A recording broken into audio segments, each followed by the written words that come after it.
Hola, buenas tardes. Bueno, hoy vamos a ver partición y voy a tratar de ver cómo lo hacemos lo más resumido posible para que no se haga un video muy largo porque es un tema complejo y extenso. Lo que tienen que tener claro es que la partición es el acto por el cual se pone fin a la indivisión hereditaria. Ustedes lo vieron ya la semana pasada, estuvieron viendo indivisión hereditaria y como les expliqué ayer, la mera registración de la declaratoria de herederos o del de testamento no hace a la partición. O sea, tiene que haber el acto de partición, que ahora vamos a ver los diferentes modos de partición, y esa partición sí, como generalmente incluye bienes inmuebles, debe registrarse para que tenga efectos contra terceros. Pero digamos que el acto de la partición es el que pone cese a la indivisión hereditaria o a la comunidad hereditaria. Tiene un par de caracteres que son interesantes saberlos. Integral, es forzosa, es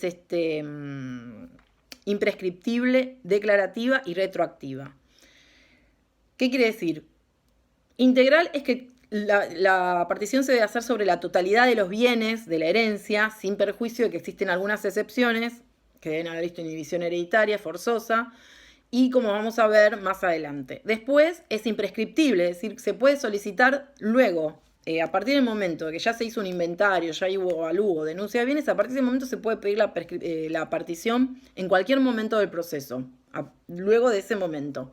Y es imprescriptible, o sea, no necesariamente hay un plazo para pedir la partición. Se puede solicitar en cualquier momento. Después vamos a ver que lo que existe es, conforme al artículo 2368, la prescripción adquisitiva de aquel heredero que poseyó para sí un inmueble que era de la sucesión y lo hizo a título de dueño, intervino el título y entonces después de 20 años va a poder pedir la prescripción adquisitiva de ese inmueble. Pero no tiene nada que ver con una cuestión de prescripción de la acción de partición. Y declarativa y retroactiva es porque son caracteres que van juntos, porque uno es la consecuencia del otro. Lo que hace es que se entienden como asignados esos bienes que se les asignó en la partición como asignados del mismo momento del fallecimiento del causante. Por eso se retrotrae a la fecha de la apertura de la sucesión y no es un acto constitutivo de derecho, sino que lo que hace es determinar la continuidad en cabeza del heredero de determinado bien, que era de propiedad del causante. Los legitimados para reclamar la partición obviamente son los herederos, que no cabe duda, que tienen derecho a que se le dividan los bienes conforme a su porción en la herencia. Los cesionarios, que ocupan el lugar del heredero cedente, con el mismo derecho del heredero. Los acreedores del heredero, que para poder ejecutar la obligación y cobrarse la deuda necesitan saber qué bienes, se necesita individualizar qué bienes le corresponden a ese heredero, porque no pueden ir contra la masa hereditaria. Lo que no, en cambio no tienen lo que no pueden pedir la acción de partición los herederos del causante, porque ellos tienen, primero, que no necesitan la partición porque van contra toda la masa y aparte tienen preferencia con respecto a los demás acreedores. Los acreedores, como dijimos, y beneficiarios delegados pueden pedir esta partición por medio de la subrogación, porque se van a subrogar en los derechos del heredero. Sin perjuicio, por ejemplo, que el legatario puede reclamar su legado sin necesidad de la partición, pero los acreedores necesitan ir por la vía de subrogación. Después tenemos los herederos condicionales. La diferencia acá es que, por ejemplo, el que tiene una condición suspensiva, es decir, que hasta que no se cumpla esa condición no es heredero, no va a poder pedir la partición hasta el momento de que se cumpla esa condición suspensiva y sea heredero. Sin perjuicio de que se beneficie con la partición solicitada por los coherederos. Y el de condición resolutoria, que es heredero del mismo, o sea, es heredero hasta que se cumpla esa condición. Entonces sí puede pedir la partición, pero tiene que tener asegurado el derecho de quien lo va a sustituir. O sea, debe asegurar el derecho de quien lo va a sustituir como heredero. Obviamente el albacea está dentro de las funciones que le establece el código y los incapaces pueden solicitarla a través de sus representantes, ya sea madre, tutor, obviamente. La oportunidad, como les dije previamente, conforme al artículo 2365, es en cualquier momento luego del inventario y avalúo o denuncia de bienes. Recién luego de estos actos puede pedirse la partición en cualquier momento. Y después tenemos las excepciones, como vimos, los casos de indivisión forzosa, que ustedes ya vieron la semana pasada, que no los voy a repetir. Y el artículo 2365 habla de que el juez puede, a pedido de parte, establecer un plazo de indivisión porque resulta, lo contrario puede resultar perjudicial para el valor de los bienes, o sea, en perjuicio del valor de los bienes, dice el código. O sea, un heredero puede manifestar a determinada situación, puede ser hasta que tenga que ver hasta con un momento político o económico, perdón, un momento económico del país donde los bienes están devaluados, por ejemplo, por decir algo. O sea, estas son cuestiones que tienen que verse y estudiarse en el momento en que se plantean ante el juez y fundarse. ¿Por qué se le solicita al juez que por un plazo se mantenga la indivisión? Como les dije antes, en los caracteres es una acción imprescriptible y dice el código en el artículo 2368 que la acción de partición no se extingue por el mero transcurso del tiempo, pero sí puede haber una prescripción adquisitiva de aquel heredero que, por ejemplo, continúa la posesión de un inmueble, porque hay herederos, como vimos ayer en la administración, que continúan la posesión porque continúan administrando y reconocen en los demás herederos que tienen derecho a esa propiedad. Pero estaba el heredero, por el motivo que sea, que no le reconoce el derecho a los demás herederos, interviene el título, se cree dueño de la cosa, ejerce como dueño y durante 20 años ningún otro heredero le impugna ni existen, todos los requisitos que exige la prescripción adquisitiva y puede luego de 20 años reclamar la propiedad de ese inmueble por prescripción adquisitiva. Pero no tiene que ver con una prescripción de la partición, ¿sí? Esto para que lo entiendan, lo diferencien. Después tenemos varios modos de hacer la partición. Tenemos la partición, puede ser total o parcial, si bien se debe realizar sobre la totalidad de los bienes como principio general. Puede haber una porción de bienes que resulte no partible porque no es beneficioso económicamente, entonces se puede partir sobre todos los bienes dejando a un lado cierta porción de bienes por ese motivo. Puede ser provisional o definitiva. Provisional en realidad es cuando a veces pasa que se da de hecho, incluso ni siquiera es que se establece, pero puede establecerse también en forma escrita, que los herederos se distribuyen el uso y goce de las cosas. Es decir, un departamento hasta que pongamos los papeles en orden y hay como una partición provisional. O sea, mientras tanto, hasta que se haga la partición definitiva, cada heredero tiene el uso y goce de determinadas cosas que generalmente coincide con la porción de la cual se les va a adjudicar en el futuro. Y después está privada, judicial y mixta, que esto es importante. Esta es como sería los modos más diferenciados. Privada está en el 2369, judicial en el 2371 y mixta no está regulada y ahora vamos a ver. Antes, en el código anterior estaba regulada, en el nuevo código no está regulada. Aunque algunos doctrinarios entienden que, ahora vamos a ver por qué, se entiende como que existe la partición mixta en forma como tácita, digamos. Para que se dé la partición privada, tienen que ser todos capaces, estar todos de acuerdo y estar todos presentes, claramente. Es como, ayer creo que yo les expliqué cuando se hacía la denuncia de bienes, que luego de la denuncia de bienes y de ordenada la inscripción de la declaratoria de herederos, muchas veces los herederos van a un escribano y realizan la partición en forma privada, porque son, como digo, son todos mayores de edad, son todos capaces, están de acuerdo y están todos presentes. Y el código dice por el acto y forma que juzguen conveniente, o por el acto y forma que juzguen. Entonces, por un lado, si hay bienes inmuebles, sí o sí tiene que ser por escritura pública. Y el hecho de que diga por el acto y forma que juzguen hace que de ahí se deriva la opción de mixta, porque yo he presentado particiones privadas, o sea, particiones hechas en mi estudio, donde se reparten 2 o 3 hermanos, se reparten los bienes, y se presenta ante el juez para su homologación judicial. Pero esa homologación judicial es al solo efecto de poder inscribirse en el registro. O sea, no es que el juez forma parte de esa partición, ni toma decisiones, ni interviene, ni siquiera, como son todos mayores, ni siquiera analiza si la partición, si a uno se le dio más y a otro menos. O sea, lo único que hace el juez es homologarlo para poder inscribirlo judicialmente. Entonces hay una gran parte de la doctrina que dice que esta oración que dice por el acto y forma que juzguen habilita a la partición mixta. Y también para que haya una partición privada, esto es importante, no debe haber oposición de un tercero con interés legítimo. ¿Quién puede ser un tercero con interés legítimo? Un acreedor. Porque ¿qué pasa?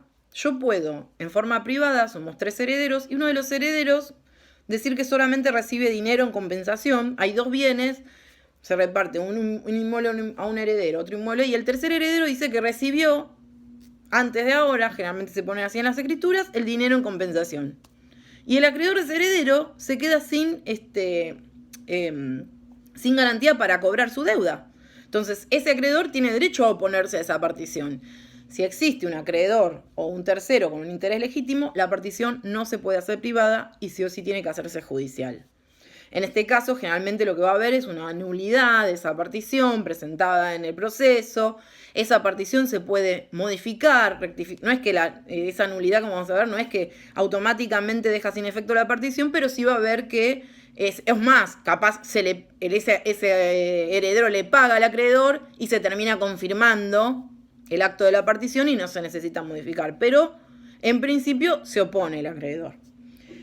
¿Cuándo es una partición judicial? Bueno, en principio, con el caso que vimos, cuando hay un tercero que se opone a la privada, obviamente cuando no están de acuerdo los herederos, son 5 herederos, todos mayores, todos presentes, pero no se ponen de acuerdo, tienen que ir a una partición judicial, o cuando hay incapaces.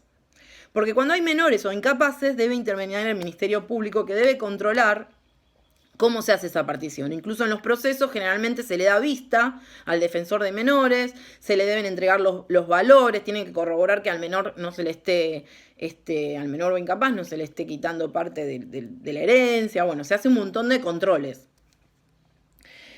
Y su inobservancia, como dije antes, si se lleva una partición privada ante estos supuestos, va a acarrear la nulidad, que se puede luego confirmar, como le digo, saneándose las cuestiones por las cuales se solicitó esa nulidad.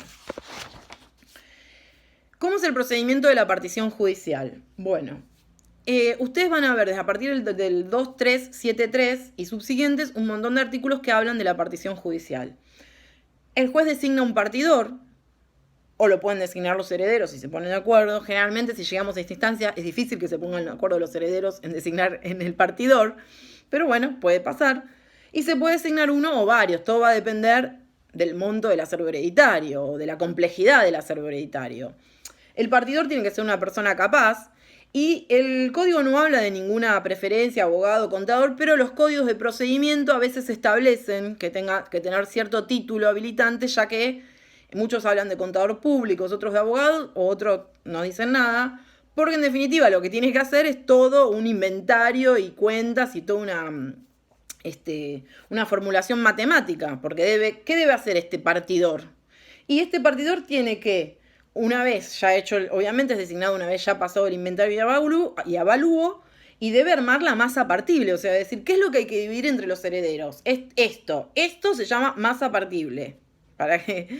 ¿Y qué es esto? Es todos los bienes, descontadas las deudas, y se establecen los valores, porque lo que tienen que hacer es una cuenta particionaria, como un inventario, pero ya más detallado, como un resumen de la sucesión, donde va a poner los bienes, el valor de los bienes, si hay bienes colacionados, si hay deudas, si hay, por ejemplo, los valores, y aparte las hijuelas que le corresponden a cada heredero. Es como todo como un asiento contable prácticamente. Y debe formar los lotes, decir, bueno, tenemos este bien, esta empresa, esto vale tanto, esto vale tanto, esto vale tanto, tenemos este heredero que le corresponde un sexto, un tercio, un medio, pongámosle una sucesión compleja. Y bueno, y va a determinar y va a adjudicar. Ahora, en la realidad, a ver, el código dice que la partición en principio debe hacerse en especie, es decir, como principio general se debe, si se puede, distribuir los bienes de acuerdo al valor y las hijuelas, se debe hacer en especies. Y en caso de que esto no sea posible o se necesiten pagar deudas, recién ahí se accede a la venta y se distribuye el dinero. Y dice que ninguno de los copartícipes, dice el código, porque ya no son solamente coherederos, porque como vimos los legitimados para solicitar la partición no son solamente los herederos, ninguno puede exigir la venta. La realidad que en los años de profesión nunca tuve una sucesión como para decir sí. Generalmente cuando hay discusión, como les dije ayer, entre varios herederos, 2, 3 inmuebles, el juez directamente ordena la venta por un tema, no sé si será que no se quiere inmiscuir, no quieren designar el partidor, pero el código establece eso, que se debe designar un partidor y que este partidor debe de como adjudicarle a las partes las diferentes bienes en conformidad a las hijuelas que armó. Ahora, también de común acuerdo y por unanimidad los coherederos o los copartícipes pueden decidir la venta de todo. O sea, siempre que sean todos mayores y estén todos de acuerdo, se puede partir como deseen. El tema es que no haya, como vimos, algunas o menores o algún tercero con algún interés legítimo que se oponga a eso. Después tenemos en el artículo 2375 la división antieconómica. Esto tiene que ver con lo que habíamos hablado antes, que aunque los bienes se pudieran dividirse, si ello resultara antieconómico, para su aprovechamiento se va a establecer que se adjudique a uno o más de uno. Digamos como que también está el método de licitación, que después vamos a ver, pero en principio se va a mantener esa indivisión hasta que resulte económicamente rentable tanto para los herederos como para el bien en sí, porque puede ser un negocio. La atribución preferencial, tenemos el artículo 2380 al 2383. En el caso de la unidad económica, cuando el cónyuge o el heredero intervino en la formación o en la explotación, puede solicitar se le atribuya ese inmueble, esa unidad económica, que puede ser agrícola, comercial, industrial, artesanal, dice el código, porque es para continuar la empresa familiar. O sea, generalmente es preferible que la continúe, puede ser que la que mantuvo y estuvo al lado del causante fue la cónyuge y continúa el negocio, o uno de los herederos, y bueno, puede solicitar esa atribución preferencial. Y va a tener que pagar el saldo si supera el valor de su hijuela. Y esto también puede solicitarse entre varios, y si no quieren en forma conjunta, el juez va a determinar quién es el más apto para que se le atribuya ese inmueble. También pueden solicitar la atribución preferencial de la vivienda o el uso en locación. Puede ser que el causante estaba alocando la vivienda, entonces el cónyuge quiera continuar con esa locación. Y el código dice atribución de la propiedad o del derecho de locación del inmueble, que era su vivienda, o que era la explotación profesional. También de aquellos muebles o elementos de arrendamiento para un bien rural, también, que continúe la locación el heredero que estaba en explotación de ellos en conjunto con el causante, puede ser. Después tenemos un derecho que lo vimos un poquito en uniones convivenciales, que se diferencia obviamente, aparte acá se llama derecho real de habitación del cónyuge supérstite, que es una protección, que está en el 2383, es una protección habitacional del cónyuge supérstite. Y tiene determinados requisitos.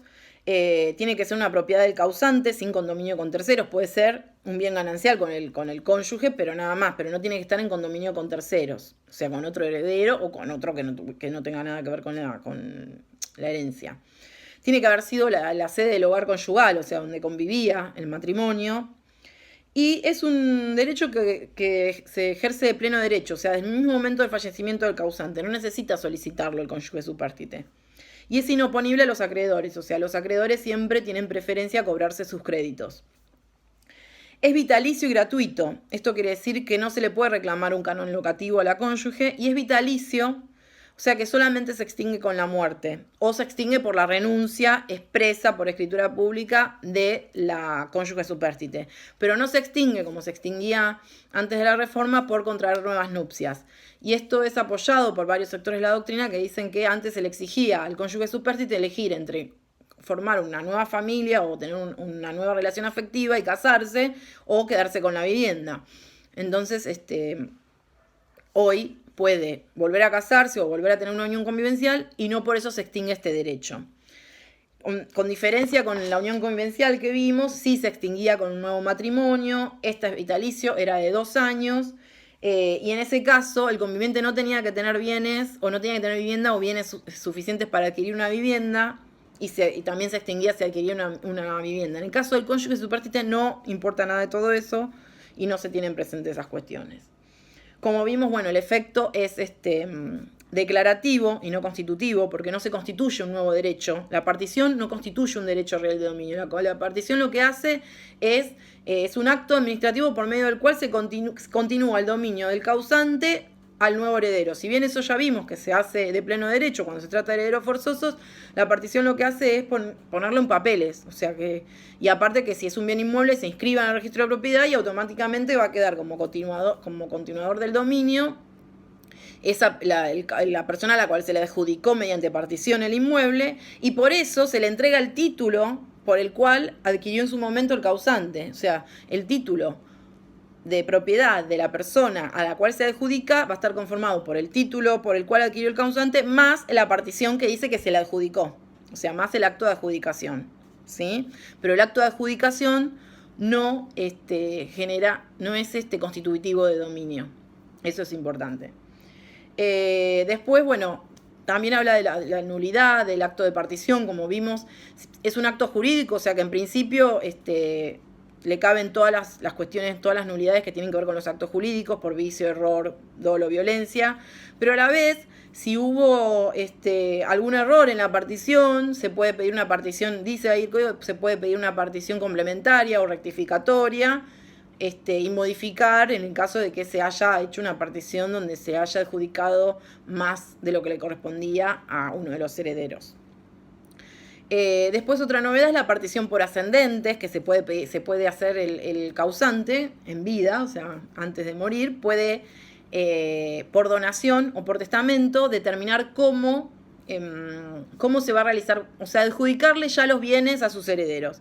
En realidad por donación es porque ya le dona en vida a cada heredero en función, hace una donación donde dice que, bueno, tiene tantos bienes, obviamente tiene que respetar las porciones, todo, y lo van a ver con más detenimiento y mucho más extenso en el material de lectura que se acompaña con la guía. Y después está la partición por testamento, que también puede el testador dejar establecido cómo quiere que se adjudiquen los bienes. Este tipo de partición, si bien vimos que la partición hace cesar la comunidad hereditaria o la indivisión hereditaria, en este tipo de partición en realidad no llegan a ser la comunidad hereditaria, porque como desde el mismo fallecimiento del causante, el causante ya había determinado la partición, ya sea por donación o por testamento, no llega a crearse la comunidad hereditaria. Sin perjuicio de todas las impugnaciones y todas las cuestiones que se puedan plantear, porque yo sé que a veces me dicen, bueno, pero si hizo, obviamente hay un montón de cuestiones que pueden plantear los herederos y que en el proceso sucesorio, como vimos, a través de un incidente, y bueno, y se resolverá, pero es una opción que tiene el causante. Y después como final, ven que el video se hizo un poco largo y les pido disculpas, pero es bastante extenso y se lo súper resumí. Tenemos la colación, voy a tratar de hacérselo súper resumido. Cualquier duda que tengan, léanlo en el material de lectura y me preguntan. Lo voy a hacer en 2 palabras. La colación lo que busca es la igualdad entre los herederos legitimarios. ¿Qué hace? Si, por ejemplo, en vida el causante donó una casa a cada hijo, pero no puso nada, no dijo que tenía que ver con la partición, no los dispensó de colacionar, que ahora vamos a ver qué es, ni nada. Cuando se produce la muerte de esta persona y se va a la partición, esas donaciones se deben colacionar, es decir, deben traerse al proceso para ver que no se les haya entregado por donación más de lo que le correspondía conforme a su porción. Salvo que en la donación diga que se los dispensa de colacionar y que es una mejora. Ahora, si es una mejora, esa mejora no puede tampoco superar la porción disponible. Es decir, si hay hijos, no puede superar el tercio del cual podía disponer ese padre para entregarle esa donación. Siempre hablamos de donaciones al cónyuge o a los descendientes, ¿sí? Entonces, si le donó, y también, esto es importante, tanto el cónyuge tuvo que haber sido, o sea, al momento de la donación ya tenía que haber sido cónyuge. Si le donó antes de casarse, no corresponde donar. Esa colación no va a ir esa donación no va a colacionar. O si le heredó, por ejemplo, si le donó a un hijo que todavía no tenía el apellido, porque era un hijo que no había reconocido y lo reconoce posteriormente, o sea, al momento de la donación, no era un heredero presunto. Entonces, esas donaciones no son colacionables. Ahora, si en esas donaciones lo que donó es mayor a la porción que podía disponer, lo que va a haber es una acción de reducción de esas, que a eso tienen que diferenciar. La acción de colación es para igualar a los herederos. O sea, no importa si se afectó o no la legítima, lo que se hace es traerla para ver que no se le haya entregado previamente, o sea, decir, por ejemplo, en la partición le corresponde 100.000 y ya se le entregó por donación 50.000, entonces se le va a entregar otros 50. Ahora, si por donación se le entregó 120, ese heredero va a deber 20 a los demás herederos, de los otros bienes. Entonces es para compensar e igualar. Ahora, la acción de reducción es cuando afecta la legítima, la porción disponible, es decir, que donó más de lo que podía disponer. Por eso, en el caso de que se diga que esa donación es como una mejora y no debe ser colacionable, si se le donó más de la porción disponible, ahí lo que ocurre es la acción de reducción, no la de colación. Espero que se haya entendido. Les pido por favor, si no cualquier cosa me preguntan. Eso es con respecto a la acción de colación. Y lo que hay el tema de qué valor se toma. Porque claro, le donó un inmueble capaz hace 3 años y no tiene el mismo valor hoy. Bueno, el código, esto es interesante. Dice que se debe tomar el valor de hoy, o sea, al momento de la partición, pero de cómo se encontraba el inmueble en el momento de la donación. Porque, por ejemplo, capaz el heredero le hizo un montón de mejoras. Bueno, eso no corresponde. Es decir, yo le entregué, le doné un terreno y el heredero hizo una casa. Bueno, lo que se va a evaluar es el valor del terreno a la fecha de la partición, pero del terreno, no de una casa. ¿Se entiende? Y una novedad que agregó el código es la colación de deudas, que en realidad es una forma es como una compensación. Es el heredero que le debía, cierto dinero al causante y entonces se le dé cuenta de su hijuela. Esa deuda puede ser una deuda que tenía con el causante o una deuda que se originó en la indivisión, durante la indivisión. Bueno, cuando se reparten las hijuelas se le descuenta lo que debía al causante de su hijuela, como que le paga en ese momento. Bueno, creo que se hizo larguísimo el video, les pido 1000 disculpas, pero bueno, era un tema largo y espero se haya entendido. Cualquier cosa ya saben que pueden preguntar.